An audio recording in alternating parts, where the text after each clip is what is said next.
میرے YouTube channel پر آپ سبھی کو خوش آمدید۔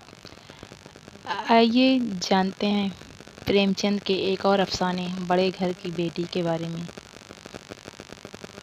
افسانوی ادب کو نئی زندگی اور فن کو فکر کی بالیدگی سے روشناس کرانے اور ادب کو عام انسانوں کی زندگی کا ترجمان بنانے کا کارنامہ پریم چند نے انجام دیا۔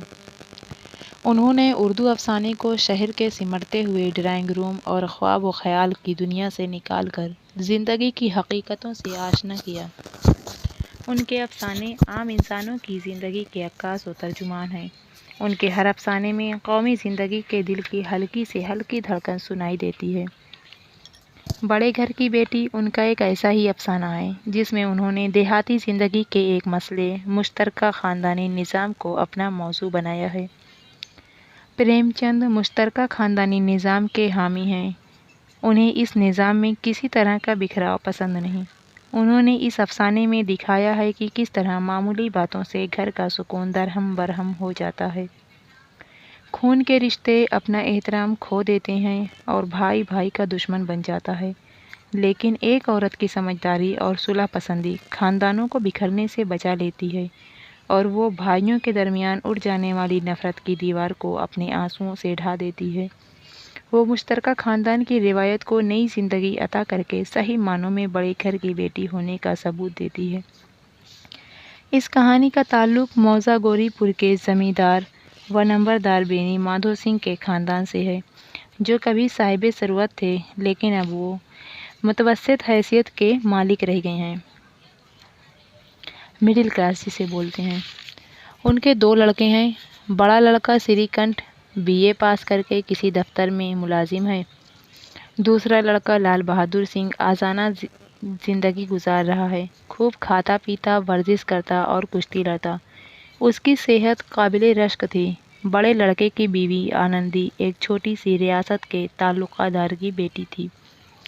ایک روز لال بہادر نے اپنی بھابھی کو 2 مرغیاں لا کر پکانے کو دیں۔ کھانا کھانے کے وقت اس نے اپنی بھابھی سے گھی مانگا۔ اس کی بھابھی نے کہا کہ صرف پاؤ بھر گھی تھا جو اس نے گوشت میں ڈال دیا۔ لال بہادر نے طعنہ دیا جیسے میکے میں گھی کی ندی ہی بہتی ہو۔ آنندی کو میکے کی برائی برداشت نہیں ہو سکی۔ اس نے کہا، میرے میکے میں تو اتنا گھی نائی اور کمہار کو دے دیا جاتا ہے۔ بھابھی کی یہ ڈینگ لال بہادر کو سخت بری لگی۔ اس نے کھڑاؤں کھینچ مارا۔ آنندی کا سر تو بچ گیا لیکن انگلی میں چوٹ لگ گئی۔ آنندی خون کا گھونٹ پی کر رہ گئی۔ دوشمبا کو سری کنٹھ گھر آیا تو بھائی اور باپ نے آنندی کی شکایت کی۔ آنندی نے بھی روتے ہوئے اپنے دیور کی زیادتی کی شکایت کی۔ سری کنٹھ کو بیوی کے آنسوؤں نے پگھلا دیا۔ اس نے باپ اور بھائی کے سامنے فیصلہ سنا دیا کہ جس گھر میں اس کی بیوی کی عزت نہ ہو اس گھر میں وہ نہیں رہ سکتا۔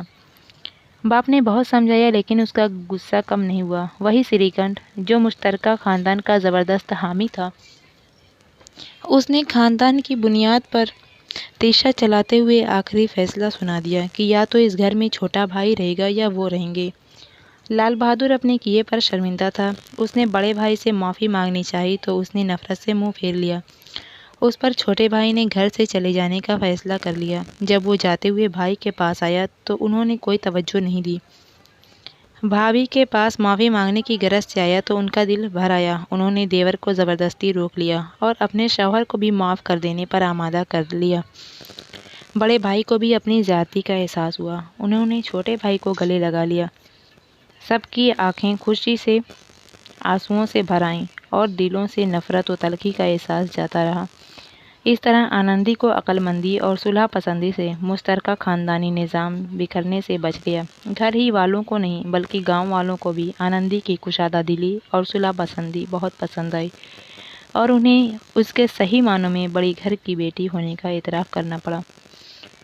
پریم چند نے اس کہانی کے ذریعہ مشترکہ خاندان سے متعلق اپنے خیالات کا اظہار بڑے فنکارانہ انداز میں کیا ہے۔ افسانہ نگار بظاہر ایک خاموش تماشائی ہوتا ہے، مگر کسی کردار کے ساتھ اپنی ہمدردی و جذباتی وابستگی کا اظہار کر کے وہ اپنا نقطۂ نظر پیش کر دیتا ہے۔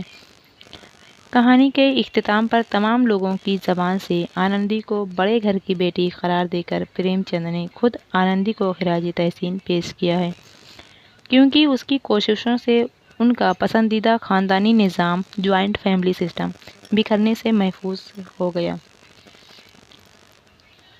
Please subscribe my channel. آخر تک سننے کے لیے تھینک یو۔